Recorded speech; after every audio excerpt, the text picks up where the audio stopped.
In addition to the subheadings, the focus, the explode, there are a set of limits set by Medline, such as age groups, publication types, languages, clinical queries, years, whether the study is about animals or non-animals, so on and so forth.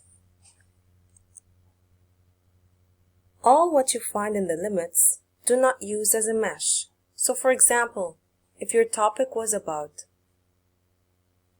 children with otitis media, whether they're using antibiotics or not is a better off option for them, I wouldn't go for children as a mesh at this stage, unless you're doing a systematic review, of course. At this stage, children is present as the limits, so whatever you find in the limits, use it there rather than meshing it.